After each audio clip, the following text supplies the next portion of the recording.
एक बार फिर रूल बदल दिए हैं पति पक्ष के लिए। पति को साबित करना पड़ेगा कि उसने अपनी पत्नी के साथ में क्रूरटी की थी या फिर नहीं की थी, और अगर पति इस बात को प्रूफ नहीं कर पाता है तो ऐसे में पति को जजी सजा मिल जाएगी। और यहाँ पे सुप्रीम कोर्ट ने पति की दोषसिद्धि को क्या किया है जी, बरकरार रखा है कि जो हाई कोर्ट ने सजा दी थी वही पति की जो हम सजा मानेंगे, क्योंकि पति अपनी बेगुनाही को साबित जो है यहाँ पे नहीं कर पाया कि उसने अपनी पत्नी के साथ में क्रूरटी की थी या फिर नहीं की थी। अब ऐसा डिसीजन लिया क्यों है, मैं आपको स्टार्टिंग से दिखा देता हूं। जजमेंट सुप्रीम कोर्ट का है, 21 मई 2026 का है, और इस केस के अंदर पति को उम्र कैद की सजा यहाँ पे हाई कोर्ट ने सुना दी है। उम्र कैद की को यहाँ पे आजीवन कारावास और 1000 रुपए तक का जुर्माना जो है जी सजा जो है पति को सुना दी गई है। और इस केस के अंदर पत्नी की डेथ हो चुकी है, और डेथ जो हुई थी वो एक सुसाइड थी, लेकिन पति के पास में जो ऐसा कोई प्रूफ नहीं था कि भाई मेरी पत्नी ने सुसाइड किया है या फिर हमने उसको मारा है। तो ऐसे में पति को जो है 302 के मुकदमे में यानी कि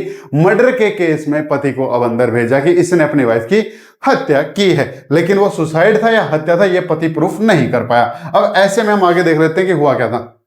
देखो, दोनों की जो शादी है 24 अप्रैल 2012 को इनकी शादी हुई थी, और उसके बाद में 2013 को वो जो है प्रेग्नेंट हुई, लेकिन उसका कोई ऐसा मिसकैरेज हो गया होगा।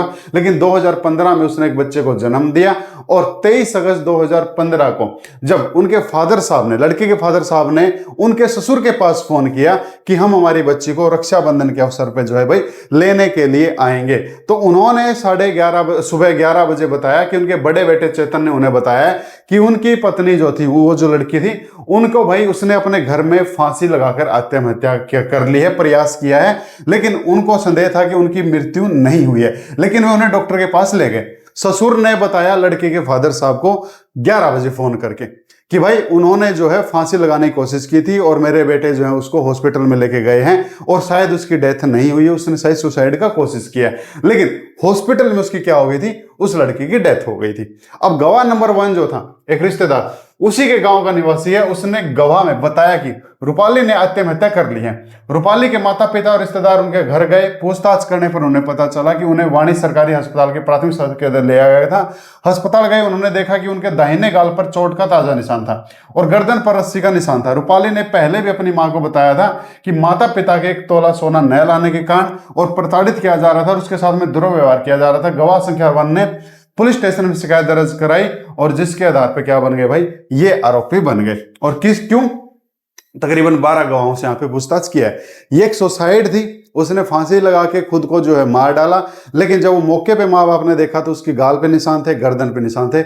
उन्होंने कहा कि इस लड़की ने हमको पहले ही बताया था कि ससुराल वाले मेरे को दहेज के लिए क्या करें, प्रताड़ित कर रहे हैं। इसके बाद प्रताड़ित क्यों किया जा रहा था भाई, पिकअप खरीदने के लिए 1 लाख रुपए की इसने डिमांड की थी, जो कि हमने पहले पूरी की भी थी। उसके बावजूद भी उसको जो है तंग परेशान करता रहा। और प्रथम गवाह ने न्यायालय के समक्ष गवाही दी कि जब उन्होंने वाणी अस्पताल में शव देखा तो प्रथम गवाह ने गौर किया कि उनके बाएं कान की बाली, दाहिने पैर की पायल और दोनों पैरों की अंगूठियां भी गायब हैं, यानी कि उसकी जो ज्वेलरी थी वो भी मौके पे अवेलेबल नहीं थी, शायद वो भी पहले उतार ले गई होगी।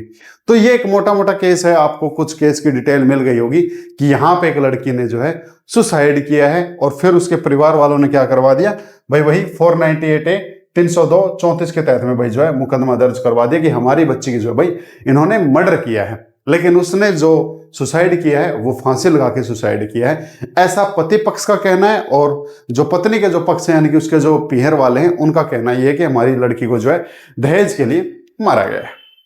जब चले गवाहों की गवाही हुई तो ट्रायल कोर्ट ने क्या कर दिया, ट्रायल कोर्ट ने 302 और 34 के तहत में उनको जो है दोषी ठहरा दिया, और 498A और 304B के तहत में बरी कर दिया। 498A मतलब दहेज केस नहीं था, ऐसा कोई एविडेंस नहीं मिला, और 304B का मतलब दहेज मृत्यु से रिलेटेड भी कोई ऐसा एविडेंस नहीं मिला। अब इन्होंने क्या किया, लड़के पक्ष ने क्या किया, हाई कोर्ट में अपील लगा दी, और लड़के के वकील ने तर्क दिया कि घटना का कोई प्रत्यक्षदर्शी नहीं है, हत्या का मकसद साबित नहीं हुआ कि उसकी हत्या की क्यों है। भाई किसी की अगर किसी ने कोई डेथ की तो कोई तो वजह रही होगी, दहेज वजह है तो सेशन कोर्ट ने क्या कर दिया, 304B से उनको बरी कर दिया। और नहीं ऐसा कोई सबूत है जो अपील करता कि हत्या करने के इरादे या सामान्य इरादे को दर्शाता हो, और ना ही कोई ऐसा सबूत है जिससे पति की इंटेंशन पता चल सके कि भाई डेथ की क्यों है, भाई किसी और के साथ शादी करना चाहता था। या उनके बीच में आपसी कोई लड़ाई झगड़ा हुआ, तो कोई तो वजह रही होगी। उन्होंने आगे कहा कि चिकित्सा विशेषज्ञों की राय एक जैसी नहीं है, जो एक्सपर्ट ओपिनियन आया वो भी एक जैसा नहीं है। एक की राय फांसी की ओर इशारा करती है और जबकि दूसरे की राय फांसी और गला घोटने दोनों की ओर। एक एक्सपर्ट कह रहा है कि ये जो डेथ है ये फांसी लगने से हुई है, दूसरा एक्सपर्ट कह रहा है कि फांसी और गला घोटने दोनों से हुई है। मृत्यु का कारण जो है अभी सस्पेक्टेड है, जिससे इसको क्या करना चाहिए, आरोपी को इस चीज से बाहर कर देना चाहिए, क्योंकि आरोपी का इस डेथ से कोई लेना देना नहीं है। यहां पे रिक्वेस्ट की है एडवोकेट साहब ने। इसके बाद में आगे उच्च न्यायालय ने विशेषज्ञ गवाही को अनदेखा करते हुए गला घोटने का गलत निष्कर्ष निकाला है।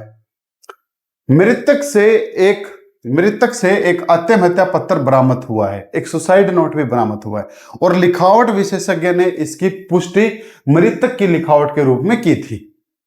यानी कि जो एक्सपर्ट ओपिनियन है, जिन्होंने हैंड राइटिंग मैच की है, उन्होंने बताया कि सुसाइड नोट जो उस लड़की के द्वारा ही लिखा गया है। पत्र में यह संकेत मिलता है कि उसकी मृत्यु के लिए कोई भी जिम्मेदार नहीं है, क्योंकि उसने क्या किया, पहले एक सुसाइड नोट लिखा है और फिर अपने आप को फंदा लगा के उसने अपनी जान ली, यानी कि ये सुसाइड है। अब सुसाइड अगर दहेज के लिए होती तो 304B होता। तो अब यहां पे मुख्य केस सिर्फ यहीं तक था। आप समझ गए होंगे भाई, कई बार हो जाता है, एक जज भी, जैसे अभी तक आप सस्पेंस में हो, एक जज भी यही सस्पेंस पे आके अटक जाता है कि भाई दोनों चीजें अलग अलग हो रही हैं, अब दोषी ठहराए या ना ठहराए। अब ऐसे में फिर हाई कोर्ट ने क्या किया, हाई कोर्ट ने भी यही पुष्टि की कि 304B का तो मुकदमा नहीं बनता है। ऊपर हमने पहले लाइन देखी थी ना कि इनको उम्र कैद की सजा सुना दी 302 के अंदर। अब ऐसा किया क्यों, तो यहां पे अब हम जब सुप्रीम कोर्ट के यहां पे डिसीजन देखते हैं, यहां पे आपको पता चल जाएगा। देखो हुआ क्या था। गला घोटने के आरोपों को निराधार और स्वयं गला घोटने को सस्पेक्टेड साबित करने का प्रयास किया गया है। फिर भी ऊपर उल्लेखित साक्ष्य स्पष्ट रूप से हम रेलेवेंट करते हैं कि यह आत्महत्या का मामला नहीं था। विशेष रूप से रूपाली के शरीर पर पाए गए चोट के निशानों को देखते हुए यह भी ध्यान देने योग्य है कि यद्यपि पहली बार जब रूपाली को मौलिक क्लिनिक लाया गया और गवाह संख्या 6 ने रूपाली की जांच, गवाह संख्या 6 कौन है, डॉक्टर है, करने पर रोगी को मृतक घोषित कर दिया और अपील करता था अक्षय गाडे को सेवा को सिविल अस्पताल ले जाने के लिए कहा। डॉक्टर के पास जब वो लेके गए, वो एक प्राइवेट क्लिनिक में जब उसको लेके गए, तो उन्होंने क्या किया, डॉक्टर को गली में ही बुला लिया, क्योंकि गाड़ी जो थी वो गली में थी जिसके अंदर वो डेड बॉडी थी, जिसके अंदर वो लड़की थी। वो अंदर से डॉक्टर को बुला के लाए कि डॉक्टर साहब एक बार आना, देखना मरीज थोड़ा गंभीर है। डॉक्टर जब गली में ही जाके उसने उसकी पल्स वगैरह चेक की, तो डॉक्टर ने बताया कि भाई ये जो है डेथ हो चुकी है और आप इसको कहाँ लेके जाओ, आप इसको अब सिविल अस्पताल में लेके जाओ। लेकिन अपीलकर्ता ने न तो रूपाली के शरीर पर पाए गए चोटों के निशानों के लिए और न ही गवाह संख्या 6 की घोषणा के बावजूद सेवा को दूसरे अस्पताल ले जाने के लिए कोई संतोषजनक स्पष्टीकरण नहीं दिया है। वो उसको दूसरे हॉस्पिटल में, यानी कि सरकारी हॉस्पिटल में नहीं लेके गया है। और उसने ऐसा क्यों नहीं किया, वो इसका कोई प्रूफ कोर्ट में नहीं दे पाया कि भाई अगर आपने डेथ नहीं की तो डॉक्टर ने जो आपको गाइडलाइन दिया आपने फॉलो क्यों नहीं की है। निचली अदालत ने साक्ष्यों की गहन जांच की और विशेष रूप से चिकित्सा साक्ष्य का हर संभव कोण मूल्यांकन किया है। विद्वान ट्रायल कोर्ट ने 313 CRPC के तहत आरोपी के बयान पर भी विचार किया, जो यह कहने की आवश्यकता नहीं है कि आरोपी को अपने ऊपर लगे आरोपों के संबंध में अपना पक्ष स्पष्ट करने का अवसर प्रदान करता है। उसको खुद को भी अपनी गवाही देने का जो है मौका मिलता है। 313 में, CRPC 313 में आरोपी को सुनने का, यानी कि उसको अपनी सुनवाई करवाने का पूरा अधिकार होता है। दिए गए बयानों में अपीलकर्ता के खिलाफ मौजूद साक्ष्यों के संबंध में कोई स्पष्टीकरण नहीं है। लड़की वालों के पास में जो भी सबूत है ना लड़के के खिलाफ में, लड़के ने उसकी कोई सफाई नहीं दी है कि ये सच्चा है कि झूठा है, और झूठा है तो क्यों है। संतोषजनक स्पष्टीकरण तो दूर की बात, बचाव पक्ष ने, बचाव पक्ष कौन, लड़के पक्ष के, यह प्रस्तुत करने का प्रयास किया कि रूपाली ने एक पर्ची की सहायता से आत्महत्या की थी। लेकिन ट्रायल कोर्ट ने साक्ष्य विशेष रूप से लिखावट विशेषज्ञ की राय का मूल्यांकन करने पर पाया कि तथाकथित पर्ची को गला घोटने से पहले आरोपी द्वारा जबरदस्ती लिखवाया गया था। एक एक्सपर्ट ओपिनियन यह भी आया है, पर्ची लिखी तो उसी ने है लेकिन वो जबरदस्ती लिखी गई है और उसके सुसाइड से पहले की लिखी हुई है। ट्रायल कोर्ट ने यह भी पाया कि न्यायालय के समक्ष प्रस्तुत साक्ष्य स्पष्ट रूप से रेलेवेंट है और अपीलकर्ता ने अपराध के साक्ष्य को विचलित करने का प्रयास किया और रूपाली द्वारा आत्महत्या किए जाने की झूठी सूचना प्रदान की है। यह उल्लेख करना उचित होगा कि रूपाली विवाह के बाद अपने ससुराल में रह रही थी। रूपाली की मृत्यु सस्पेक्टेड परिस्थितियों में हुई थी और यह तथ्य उसके पति के नाते अपीलकर्ता को पूरी तरह से ज्ञात था। यानी कि उसकी जो डेथ हुई है वो या तो एक सोची समझी जो है प्लानिंग हो सकती है और उस लड़की की डेथ हो चुकी है।